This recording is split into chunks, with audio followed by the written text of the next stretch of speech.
Welcome friends, maths by Yogesh Patel में आपका हार्दिक स्वागत है। आज के वीडियो में आपकी एनसीईआरटी टेक्स्ट बुक का चैप्टर नंबर 9 अवकल समीकरण डिफरेंशियल इक्वेशन, जिसकी हम एक्सरसाइज 9.4 के जो बाकी है सवाल वो आज कंप्लीट करते हैं। अपने लास्ट वीडियो में 1 से 14 तक के सवाल किए थे, आज अपने 15 से लेके। तो देखो, सबसे पहले सवाल नंबर 15 से लेके अब 22 तक व्यवहारिक सवाल है। देखो 15 में आपको क्या कहा है, बिंदु 0 0 से गुजरने वाले। अब ऐसा कोई बिंदु में से गुजरने वाला का है, यानी वो शर्त दी है, यानी आपको इसका विशिष्ट हल ज्ञात करना है। यानी एक्स वाई बराबर 0 0 0 0 में से गुजरने वाला, यानी एक्स वाई बराबर कंडीशन दिए 0 0 में से गुजरने वाले एक ऐसे वक्र का समीकरण ज्ञात कीजिए जिसका अवकल समीकरण y बराबर e raise to x sin x है। यानी आगे जो सवाल दे दिया वैसा अवकल समीकरण दिया है और शर्त दे रखी है, तो y यानी dy by dx is equal to e raise to x sin x। अब dx सामने चला जाएगा, तो dy बराबर e raise to x sin x dx, अब दोनों तरफ इंटीग्रेशन, तो dy बराबर integration e raise to x sin x dx। तो देखो ये फॉर्मूला बन गया e raise to x sin dx। यहाँ पे आपके पास a बराबर b बराबर 1 है, तो देखो इंटीग्रेशन इसका क्या होगा y, इसका e raise to x upon a square plus b square, यानी 1 प्लस 1 ब्रैकेट में a sin minus b cos x plus c, यानी ये y बराबर e raise to x upon 2, ये हो गया sin x minus cos x plus c number 1। अब आपने एक में क्या करेंगे, xy बराबर 0 0, xy बराबर 0 0, तो 1 इंटू y बराबर 0 0 सम e रेज़ टू 0 कितना होता है 1, तो 1/2 sin 0 0 माइनस cos 0 1 और प्लस c, तो 0 बराबर माइनस 1/2 प्लस c, तो c बराबर प्लस 1/2, जिससे एक में रख दो तो 1 इंप्लाइज y बराबर e raise to x by 2 sin x minus cos x और प्लस 1/2, तो दो लसा लेके सामने चला गया, तो 2y बराबर e raise to x sin x minus cos x plus 1, ये 1 को लेफ्ट हैंड साइड ले जाओ या ना ले जाओ चलेगा। चलो अब क्वेश्चन नंबर 16 क्वेश्चन नंबर 16 में आपको दिया है अवकल समीकरण x y dy by dx बराबर में x प्लस 2 और y प्लस 2, अवकल समीकरण xy dy by dx is equal to x plus 2 y plus 2 के लिए बिंदु 1 में से गुजरने वाले वक्र का समीकरण ज्ञात है। यहाँ पे कंडीशन में बिंदु दिया है xy बराबर 1 में से गुजरने वाला वक्र का समीकरण। तो सबसे पहले देखो ये वक्र के व्यापक हल निकालेंगे, फिर विशिष्ट हल। देखो x dx सामने चला जाएगा और y प्लस 2 नीचे आ जाएगा, तो आपके पास सवाल बनेगा यहाँ y dy अपॉन में y plus 2 is equal to x plus 2, x dx सामने जाएगा तो उल्टा हो जाएगा dx अपॉन x। यहाँ x को बांटेंगे, तो यहाँ पे देखो घात से में, तो नीचे वाला पद ऊपर सेट करना है, y प्लस 2 तो ऊपर प्लस 2 माइनस 2 कर दो, तो y plus 2 minus 2 upon y plus 2 dy is equal to integration x के बटे में x जाएगा तो 1 प्लस 2 के बटे में x जाएगा तो 2 अपॉन x। अब यहाँ पे भी आप बांट दो,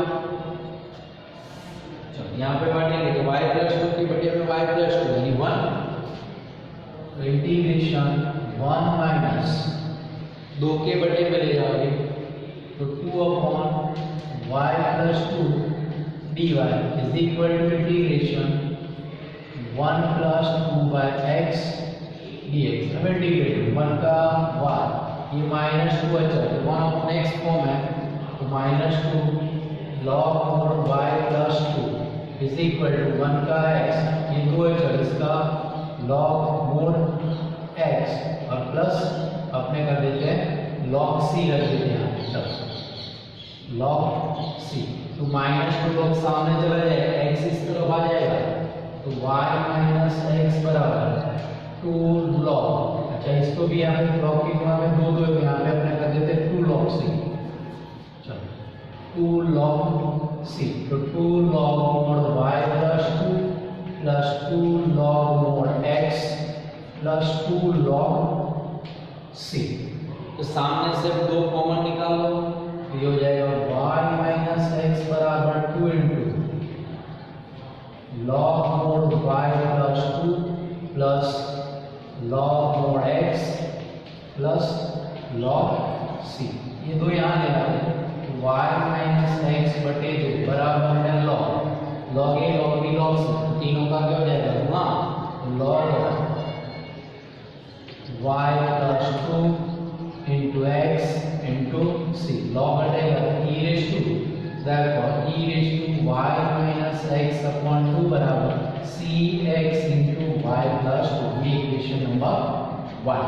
तो आपने कंडीशन दी xy बराबर 1 माइनस 1, तो xy बराबर 1 माइनस 1 तो 1 ही प्लेस, चलो y minus 1 minus 1 e raise to minus 1 upon 2 is equal to c, x की वैल्यू 1 y की वैल्यू माइनस 1 प्लस 2, ये माइनस 2 अपॉन 2 तो कितना हो गया e रेज टू माइनस 1 और ये c ये प्लस है तो c, therefore c बराबर 1 अपॉन e 1 पे रख दो तो 1 ही plus e raise to y minus x upon 2 बराबर 1 upon e x into y, e सामने चला जाएगा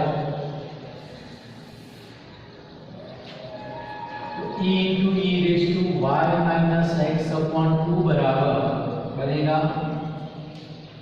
x इंटू y प्लस 2। तो आधार समान घात का योग करो तो यहाँ पे बनेगा e raise to y minus x upon 2 plus 1 बराबर x into y plus 2, plus ले लिया e raise to y minus x plus 2 upon 2 बराबर में x इंटू y प्लस 2, ये आपका आंसर। नेक्स्ट क्वेश्चन नंबर 17, देखो क्या है 17, बिंदु 0 माइनस 2 से गुजरने वाला, तो 0 माइनस 2 से गुजरने वाला यानी कंडीशन देगी xy बराबर 0 माइनस 2 से गुजरने वाला ऐसे वक्र का समीकरण ज्ञात कीजिए, क्या ऐसे वक्र का समीकरण ज्ञात कीजिए जिसके किसी बिंदु xy पर स्पर्श रेखा की प्रवणता, तो प्रवणता यानी अपने पास क्या होता है dy बाय dx, बराबर आपने छठे पाठ में पढ़ा होगा किसी भी xy बिंदु के आगे बराबर वक्र की प्रवणता यानी स्पर्श रेखा की प्रवणता dy बाय dx, तो यहाँ पे किसी बिंदु xy पर स्पर्श रेखा की प्रवणता यानी dy बाय dx और उस बिंदु के y निर्देशांक का गुणनफल यानी xy के इसकी प्रवणता तथा y बिंदु के गुणनफल गुणे में y उस बिंदु के x निर्देशांक के बराबर है, उस बिंदु के x निर्देशांक के बराबर में है, यानी हो गया y dy बाय dx बराबर x। अब इसको क्या करना है खाली dx को सामने ले चलो तो y dy बराबर x dx दोनों तरफ integration y dy integration x dx, चलो ये क्या हो जाएगा y² बाय 2 बराबर एक्स स्क्वायर बाय 2 तो मैं स्लैश अचर सी स्क्वायर बाय 2 रख रहा हूँ, जिससे 2 कट जाएगा, तो वाई स्क्वायर बराबर एक्स स्क्वायर प्लस सी स्क्वायर नंबर 1। अब कंडीशन है एक्स वाई बराबर 0 माइनस 2, तो 1 में रखा, वाई बराबर वाई स्क्वायर, तो वाई बराबर माइनस 2 का स्क्वायर 4, एक्स बराबर 0 का स्क्वायर 0 प्लस सी स्क्वायर, देयरफॉर सी स्क्वायर बराबर कितना आ गया 4, तो सी स्क्वायर बराबर 4 1 में रख दो, तो 1 इक्वल्स वाई स्क्वायर बराबर एक्स स्क्वायर प्लस 4, यानी क्या हो गया Y square minus X square बराबर 4। एक इसका समीकरण इसमें पूछ सकते हैं, ये वक्र का समीकरण ज्ञात करें तथा वक्र को भी पहचाने, तो ये आपके पास समकोणीय अतिपरवलय है। क्या है? समकोणीय अतिपरवलय। ये जो समीकरण है ये क्या है? समकोणीय अतिपरवलय, क्योंकि यहाँ पे ये और भी दोनों समान है। चलो अब क्वेश्चन नंबर 18। चलो 18 में आपको क्या करना है? एक वक्र के किसी बिंदु xy पर स्पर्श रेखा की प्रवणता स्पर्श बिंदु को बिंदु -4 -3 से मिलने वाले रेखाखंड की प्रवणता की दुगनी है। यानी यहाँ पे दो प्रवणता भी है, उनके बीच में रिलेशन है। तो पहले का xy बिंदु के आगे स्पर्श रेखा की प्रवणता होते हैं xy के आगे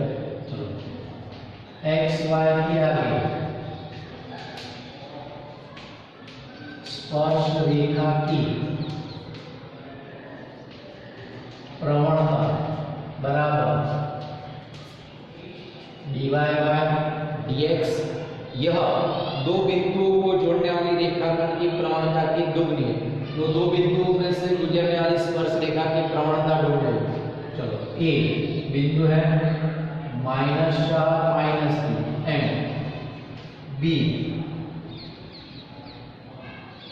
xy, यानी वो स्पर्श बिंदु वक्र के किसी बिंदु xy पर स्पर्श रेखा की प्रवणता स्पर्श बिंदु यानी xy और -4 -3 को मिलाने वाले रेखाखंड की प्रवणता।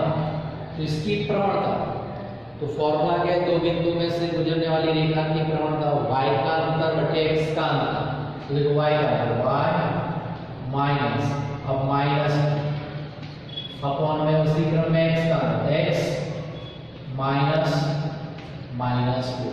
अब सवाल फिर से समझो, क्या करें?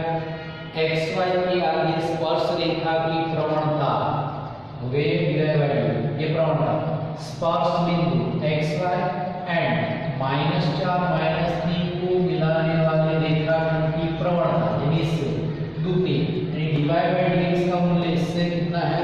दुगना है।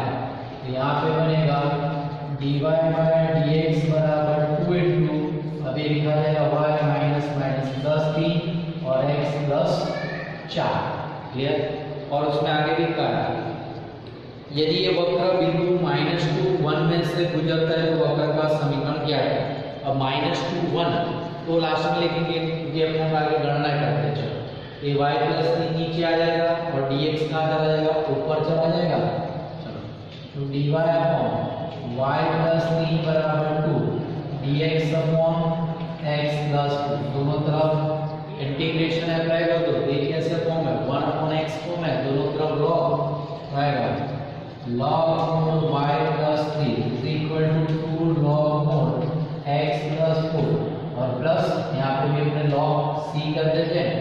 ये दो को क्या करो? ऊपर ले चलो, तो हो गया log mod y plus 3 बराबर log mod x plus 4 का square plus log c log के नियम के मुताबिक log mod y plus 3 बराबर क्या हो जाएगा? log of c into x plus 4 का स्क्वायर, दोनों तरफ से क्या हो जाएगा?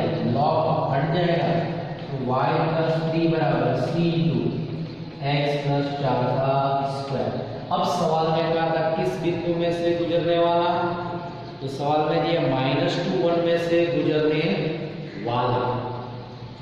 Therefore xy बराबर -2 1, तो 1 इंटू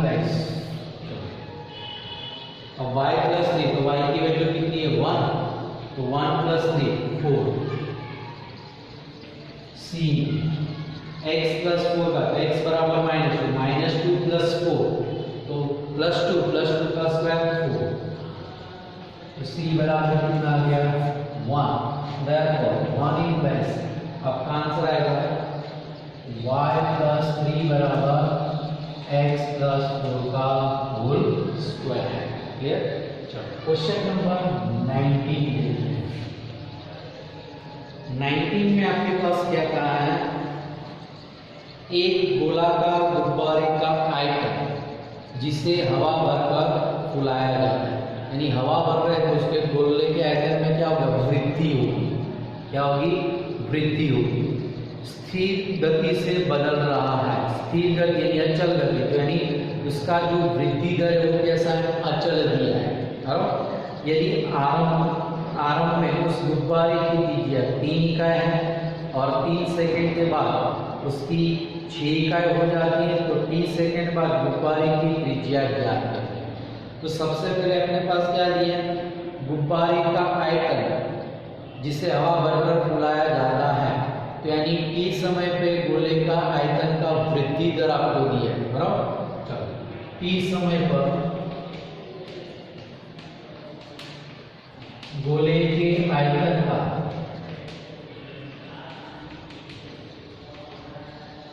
वृद्धि दर dy/dt, यह आगे क्या है, स्थिर गति से बदल रहा है, इज इक्वल टू अचल। और अपने जानते हैं कि v बराबर गोले का आयतन क्या होगा, 4/3 पाई r क्यूब। इसका आपको यूज करना है। चलो तो वहां से अचल की वैल्यू तो अपने लिख के देते हैं। चलो तो dv/dt बराबर k, अब k तो अचल है, dt सामने चला गया, तो dv बराबर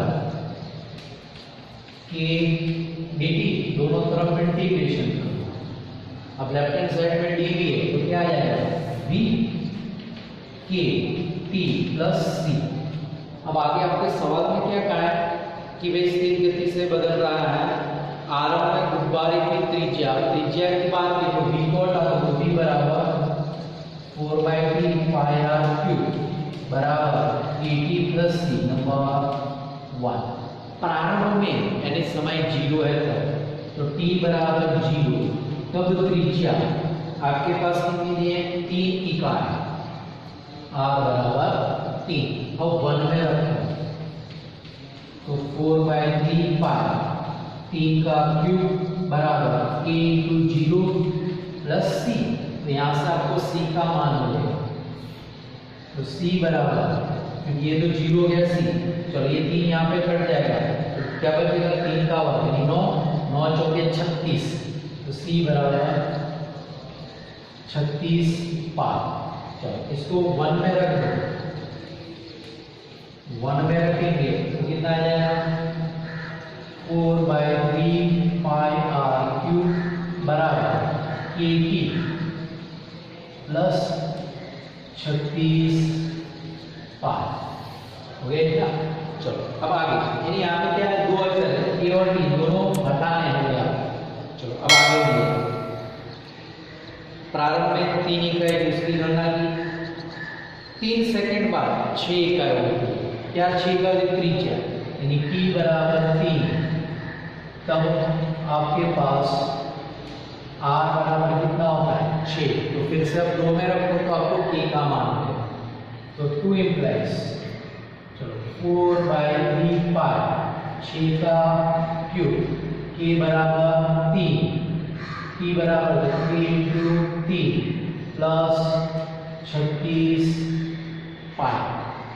अब देखो यहाँ पे मैं क्या कर रहा हूँ, 4/3 पाई 6 का क्यूब है, तो 6 का क्यूब तो पहले 6 का वर्ग गुणा 36 गुणा 6 लिखिएगा, कितना 36 गुणा 6 बराबर 3k प्लस 36 5। ये कट गया 3 दूनी 6, कितना कट गया 3 दूनी 6। तो अपने 3 से भाग में देते हैं, ये 4 दूनी 8 पाए, 3 से भागा 12 किया 36, सामने 3 से भागा 1, इसको भी 3 से भाग दिया तो 12 किया 36 12 पाए।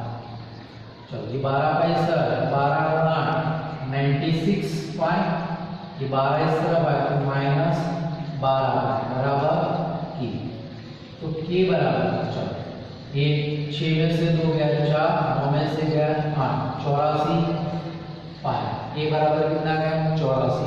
अब इसको 2 में रखना, तो 2 में रखना तो 4 पाई आर क्यूब बटे 3 बराबर 84 पाई इंटू टी प्लस 36 पाई।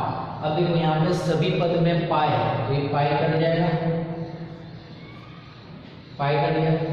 अब सभी 4 के गुणक भी है तो 4 से भाग दे दिया, तो आर क्यूब बटे 3 बराबर, इसको 4 से भाग दे दिया तो 21 टी, 4 से भाग दिया 9।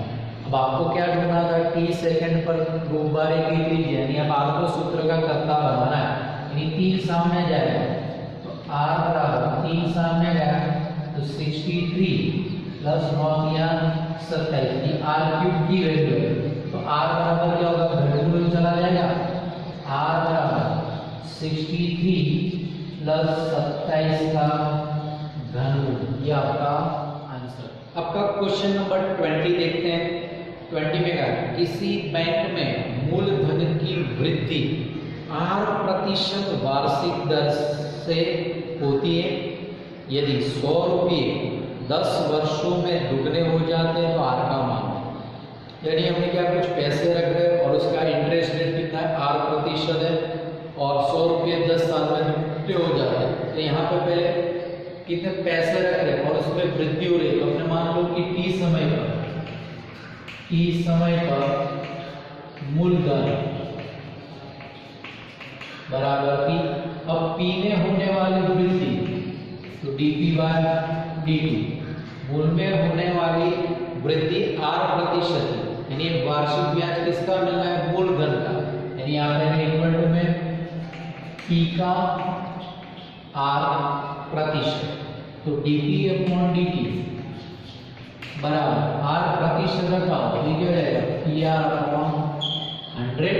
तो देखो ये dp upon dt pr upon 100, तो p नीचे ले आओ dt सामने ले चलो, तो आपके पास बनेगा dp upon p is equal to r upon 100 dt, और दोनों तरफ इंटीग्रेशन लगा दिया, तो dp upon p log p is equal to rt upon 100 plus c, ये इक्वेशन नंबर 1।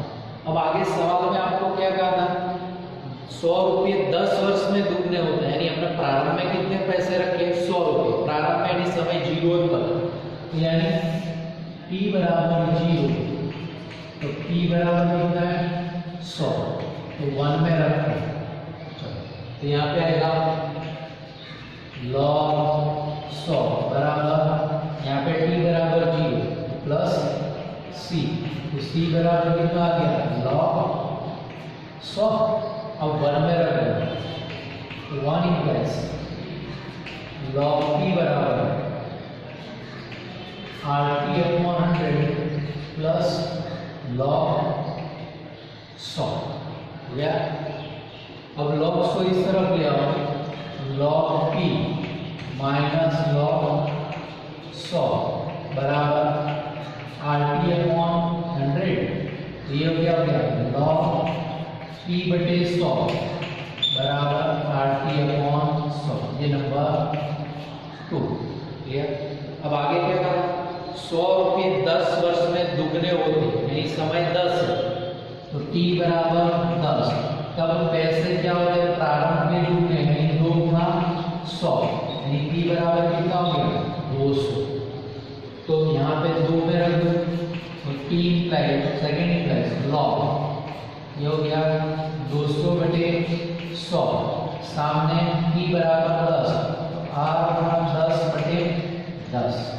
तो ये आपके पास नीचे 100 है, तो ये 0 0 कट गया, ये 10 सामने आ जाएगा, r बराबर 10 log 2। अब ये log 2 यानी आपका log टेबल का log 2 नहीं लेना है, वो बेस 10 के लिए। अपने मैथ्स में log खाली लिखा है, बेस नहीं लिखा है, नहीं log ही।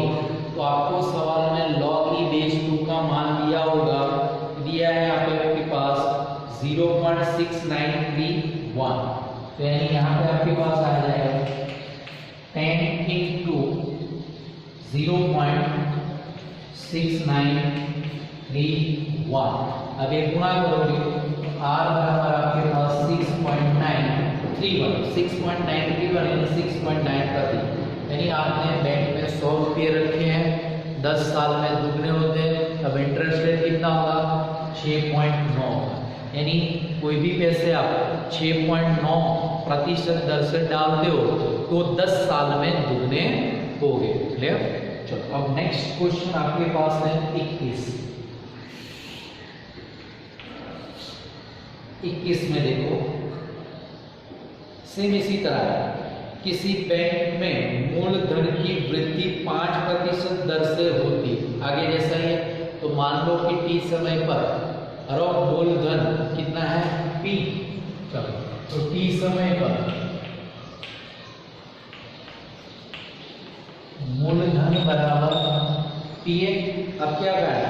मूलधन की वृद्धि 5% के दर से होती है, यानी यहाँ पर रेट दिया है, यानी मूलधन की वृद्धि dp/dt ये 5% है, यानी t के 5%, यानी बनेगा dp/dt is equal to p into ये 5/100। अब आगे के सवाल के मुताबिक गणना करो, p नीचे जाओ, dt सामने ले जाओ, यानी ये 5, ये p बटे कितना, ये काटेगा 20/25, तो p बटे 20।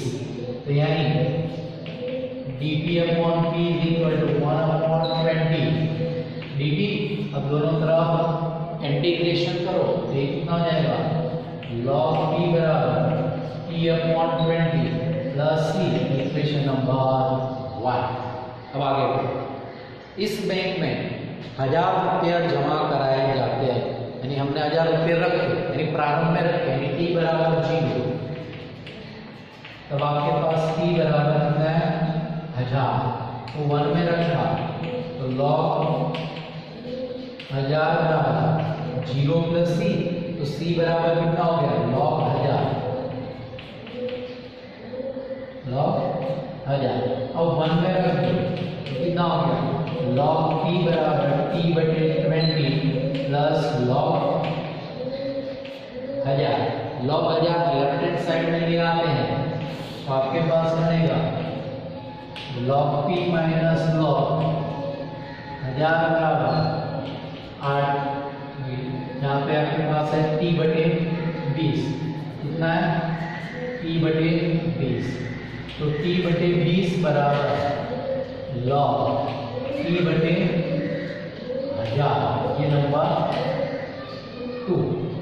अब आगे से अगर क्या है, बैंक में 1000 रुपये जमा करवाए जाते, हमने जमा करवा दिए। अब ज्ञात कीजिए 10 वर्ष के बाद राशि कितनी होगी, यानी t बराबर 10, तब p का मान चलते हैं आप, t बराबर 10 तब p, तो क्या 10/20 is equal to log p/1000।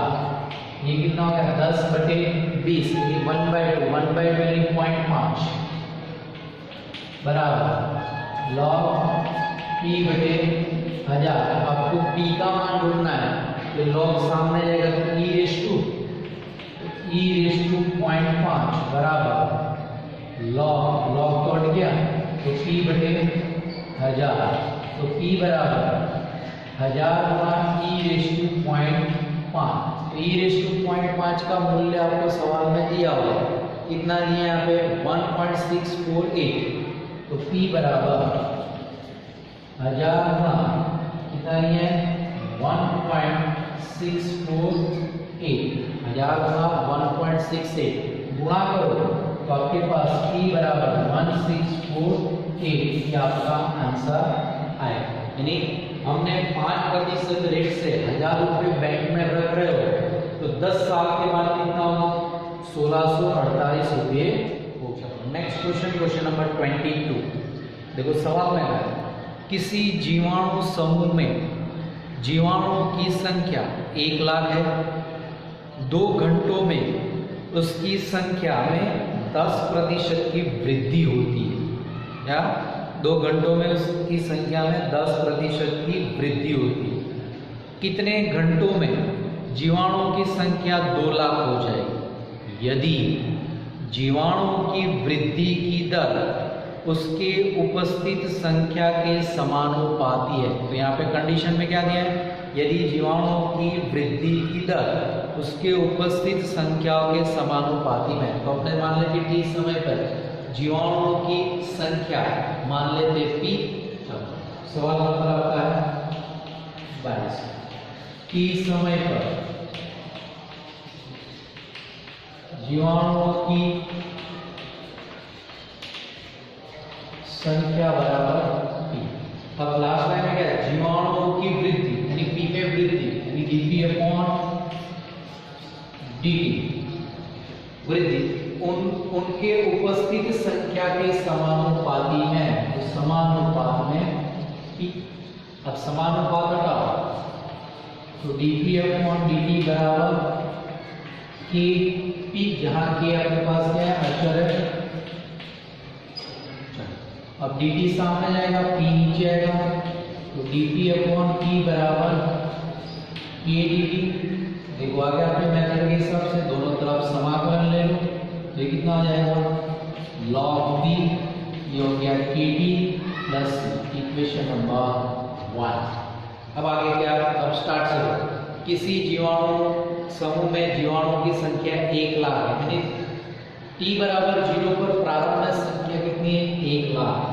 तो t बराबर 0 तब t बराबर 1 लाख, तो 1 में रखने पर log 1 लाख, ये हो गया 0 c, t बराबर 0, तो c का मान कितना आएगा?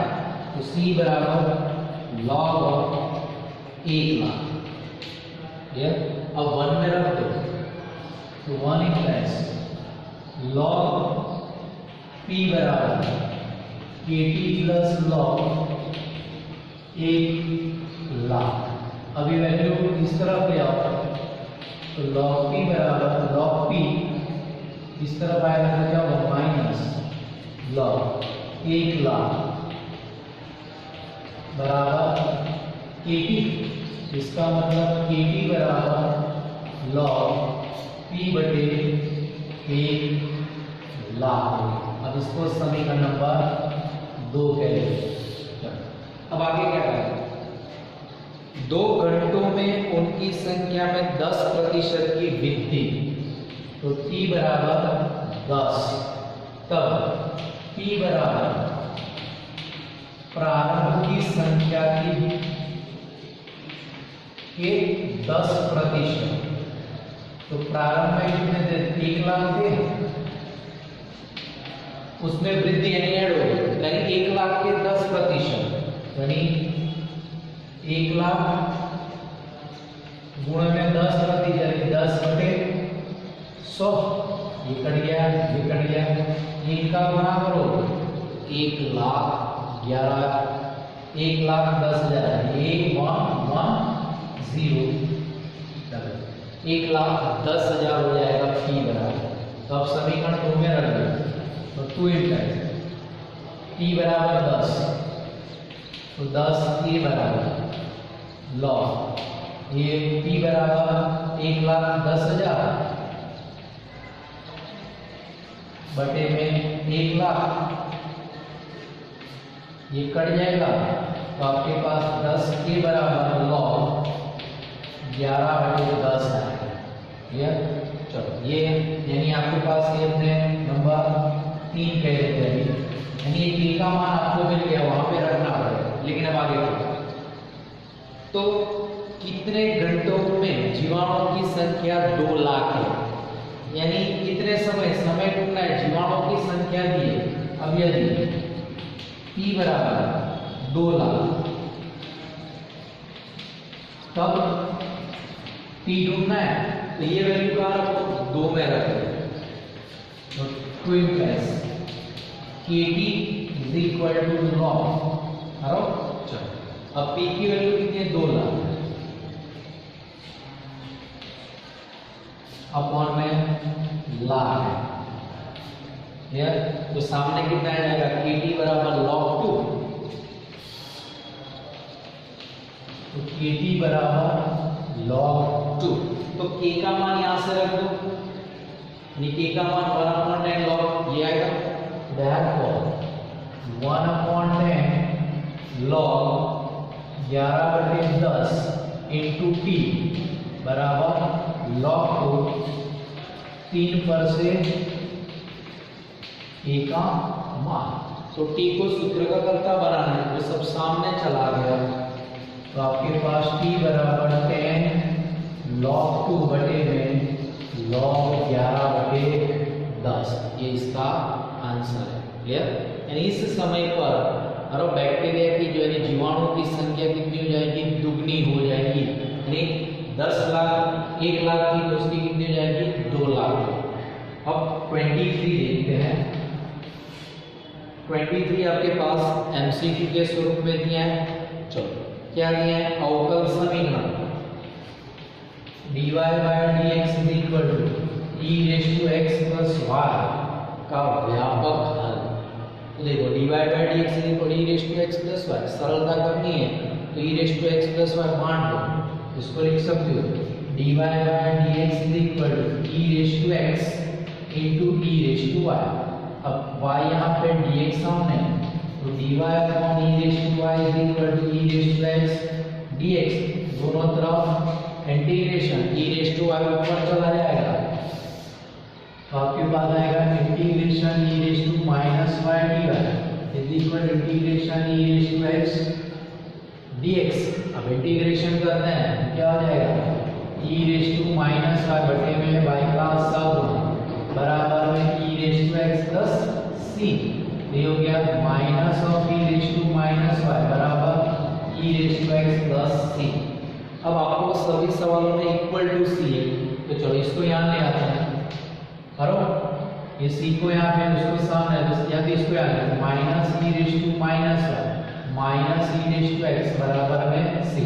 तो देखो ऑप्शन में लेफ्ट हैंड साइड में कहीं माइनस नहीं है, तो इसको -1 से गुणा करो, -1 से गुणा किया तो e⁻y plus e⁻x is equal to minus सी, यानी नया स्क्वायर सीडेस कर दो, e⁻y प्लस e⁻x बराबर c' बराबर -c। तो इसके हिसाब से देखो अपने आंसर में आएगा ए ऑप्शन आ रहा है, e⁻x प्लस e⁻y बराबर c। बाकी में घातों में देखो b में दोनों घात प्लस में है, c में x की घात माइनस दी है और d में दोनों की घात माइनस दी है। क्लियर? तो आपका आंसर क्या आएगा, ए। तो आपकी ये एक्सरसाइज 9.4 यहाँ पे कंप्लीट होती है। आप लोगों को मेरा ये वीडियो पसंद आया तो लाइक करना ना भूलें तथा इस वीडियो को शेयर भी करें, और इस वीडियो के बारे में कुछ भी कमेंट करना चाहते हो तो नीचे दिए गए कमेंट बॉक्स में आप कमेंट भी कर सकते हो। Thank you.